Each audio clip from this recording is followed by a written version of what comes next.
5 hours before the first explosion, 14 specialized Ukrainian drones launched from deep within the country. Their mission? To hit a specific Russian cargo ship anchored hundreds of kilometers away in the Caspian Sea. Each of the 14 explosive drones carried the equivalent of 40 kilograms of TNT. They were engineered for one purpose: to travel far, penetrate enemy airspace, and strike with precision. For days, Ukrainian and Allied intelligence watched. Satellites had tracked the Russian ship's every move. The captain felt safe, believing he was far beyond the range of Ukrainian weapons. He was wrong. He was being monitored from space. The launch order came down through those same satellites. Now, the drones are in the air. The clock is ticking. The vessel in question was not an ordinary cargo ship. Weighing 4,900 gross tons, it had been filled completely with military supplies. On board sat nearly 5,000 tons of Iranian-supplied materials, components for Shahed 136 and Shahed 238 drones, electrical systems, avionics modules, gyroscope sensors, navigation units, and boxes of 122mm rocket ammunition. In battlefield terms, this represented weeks of Russian drone attacks, hundreds of drones ready to be put together, and a stockpile of firepower intended to terrorize Ukrainian cities and frontline positions. The ship was the Port Olya 4, a 110-meter-long cargo vessel flying the Russian flag. Its captain had selected his anchoring position carefully. Rather than docking at Russia's Olya port on the Caspian Sea, where sabotage or watching eyes could create risks, he had anchored in the Volga-Don shipping canal, a narrow passage inland. To him, this was a cautious decision and a method to reduce exposure. The Caspian seemed secure. After all, it sat 800 kilometers from Ukraine's front lines. Who could reach him here? But Ukrainian intelligence had been preparing for precisely this moment. The timing of the shipment, the path it would follow, even its anchoring patterns had been documented days in advance. The operation was constructed on multiple levels of detection. Japanese commercial satellites using synthetic aperture radar supplied the first crucial pieces of information. Unlike optical satellites that depend on clear weather, SR can see through cloud coverage, track ships at night, and locate vessels even when their transponders are turned off. Analysts studied radar reflections carefully. They compared hull shape and anchor chain positioning, confirming the Port Olya 4 was waiting offshore. Satellite passes stacked on top of each other showed its drift angle and anchoring window, 4 to 6 hours. More than sufficient time for a carefully planned strike. Signal intelligence provided the second layer. Communications silence and radar emissions revealed the ship was operating in low-profile mode, attempting not to attract attention. But this silence also exposed it. Ukrainian planners understood they had an opportunity for a multi-axis single-wave attack. The goal was to not detonate the dangerous cargo. Instead, sink the ship in a controlled way, submerging thousands of drone parts and rockets beneath the Caspian Sea. For this mission, Ukraine selected a group of long-range kamikaze UAVs based on the UJ-26ER platform. Built with composite airframes, their radar signatures were minimal. Cruising at speeds of 150 to 180 kilometers per hour, they were fast enough to cover long distances, yet slow enough to fly beneath radar detection. Guidance systems used a GNSS/INS hybrid, supported by electro-optical confirmation during final approach. Even if GPS signals were jammed, the drones could still find their target. The warheads were in the 40-kilogram class, some semi-penetrating, carefully selected for different effects, tearing open thin deck plates, rupturing ventilation shafts, fracturing beams, and puncturing waterline sections. With added fuel capacity, the UJ-26ER could fly up to 1,200 kilometers, easily enough to reach the Caspian. 14 drones were assigned to this strike package, 12 attackers, 2 relays. At 5:25 a.m., synchronization was finalized. The attack plan was divided into 4 directions. One group would approach from the stern starboard side, targeting the engine room, ventilation shafts, and rear deck. Another would come from the bow port side, striking the bridge and forward compartments. A third group was assigned to hit the midsection, cracking the beams around cargo hatches and opening the waterline to destabilize the ship. The final pair were diversion drones, ready to create explosive barriers if tugboats or patrol vessels attempted a rescue. At 5:45 a.m., the drones roared into the sky. Their 5-hour flight was carefully planned. Flying low, just 20 to 60 meters above the sea, they blended into radar clutter. Two flew higher at 300 to 500 meters, relaying signals and maintaining visual control.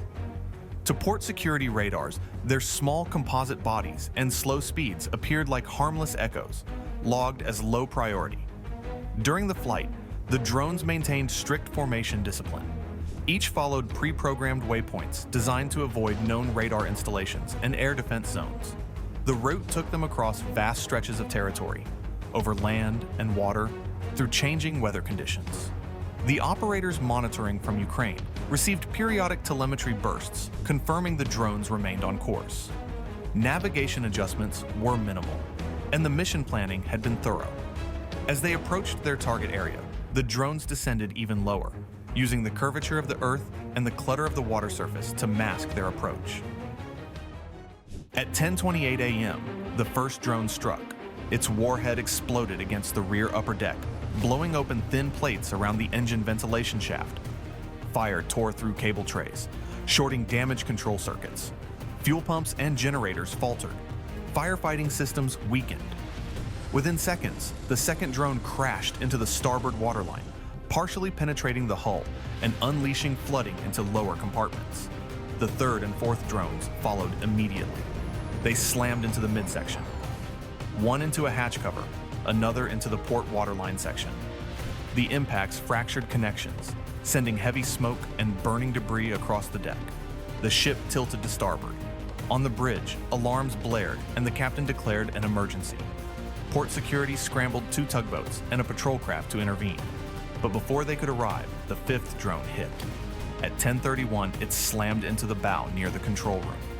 Electrical panels short-circuited, plunging the bridge into darkness. The main power failed. Systems switched to battery backup. The Ukrainian drones were built for this. Each carried pre-programmed inertial guidance paths in case of GNSS jamming.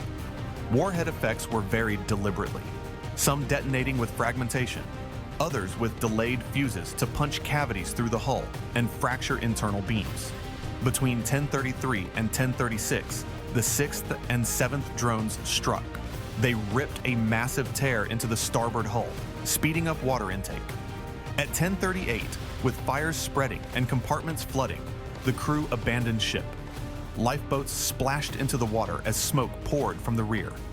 2 Ukrainian drones were shot down by Russian defenders, but it was too late. At 10:41, the 8th drone hit the lower midship section, worsening the list to 7 degrees. Flooding pumps were overwhelmed. The 9th and 10th drones followed, striking the rear shaft tunnel. Propulsion lines ruptured, spilling fuel oil beneath the deck. Flames roared higher. The 11th and 12th drones unleashed barrier blasts along the tugboat approach lanes, blocking rescue attempts. Relay drones continued transmitting telemetry and recording the unfolding destruction. Damage unfolded like a sequence of dominoes.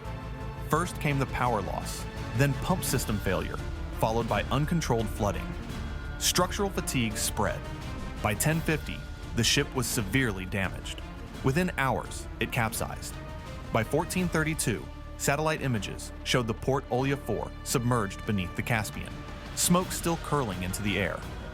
The vessel that had carried thousands of tons of military cargo, that had been positioned in what Russia considered a safe rear area, was now a wreck on the bottom of the Caspian Sea. Russia tried to downplay the incident, initially claiming minor damage. But soon photos of the wreck leaked online. Some analysts geolocated the images using coastal architecture, cranes, and even light poles to confirm the wreck's exact location. Satellite imagery confirmed the smoke plume visible from 10 kilometers away. On August 14th, Ukraine's general staff confirmed what the world already knew. The Port Olya 4 had been carrying Iranian UAV components and ammunition, and it had been sunk in a coordinated Ukrainian strike. Follow-up images on August 19th showed Russia's salvage attempts. divers working around the submerged hull, cranes positioned nearby, efforts to assess what could be recovered. The scale of the loss was staggering. A single Shahed production set weighs around 200 kilograms. With 5,000 tons aboard, the Port Olya 4 carried enough components for hundreds of drones. Each Shahed drone carries a 40-kilogram warhead. In total, the cargo represented more than 12,000 kilograms of explosives ready to be deployed against Ukrainian targets. But it was not just numbers. Without avionics, navigation systems, and power units, Russia could not assemble these drones at scale. The strike did not just sink cargo, it sank Moscow's plans for weeks of bombardment. Ukrainian cities that would have faced nightly drone attacks were spared. Frontline positions that would have been targeted with precision munitions received a reprieve. The tempo of Russia's air campaign was disrupted at a critical moment. Strategically, the attack shattered assumptions. Russia had believed the Caspian was safe, an inland sea beyond Ukraine's reach. Now, Ukraine proved otherwise. A body of water once thought untouchable was suddenly within striking range. The insurance market reacted immediately, raising war risk premiums for vessels operating in the Caspian. Ships began turning off their AIS transponders more frequently. Vessels sailed under false call signs. Convoy methods slowed port turnover. Each adaptation exposed new vulnerabilities. Overland alternatives left longer supply trails that could be tracked and targeted. Transshipment through multiple points drove up costs and created additional choke points. Diplomatically, ripples spread through the region. Caspian coastal states, Russia, Kazakhstan, Turkmenistan, Iran, and Azerbaijan called for emergency maritime safety meetings. For the first time, the Caspian was no longer a rear area sanctuary. It was a contested battle space. From Kiev's perspective, the strike was a masterstroke. It extended the war far beyond the Black Sea, forcing Moscow to rethink logistics and defensive postures across an entirely new theater. By sinking one vessel, Ukraine not only eliminated thousands of drones, but also disrupted the tempo of Russia's air campaign and demonstrated that no rear area was truly safe. For Russia, the implications were sobering. Without Iranian parts, Shahed drone production faltered. Nightly barrages against Ukrainian cities slowed noticeably in the weeks following the strike. Supply chains that once seemed secure now felt exposed. The perception of safety was gone. Every cargo vessel carrying military supplies now represented a potential target.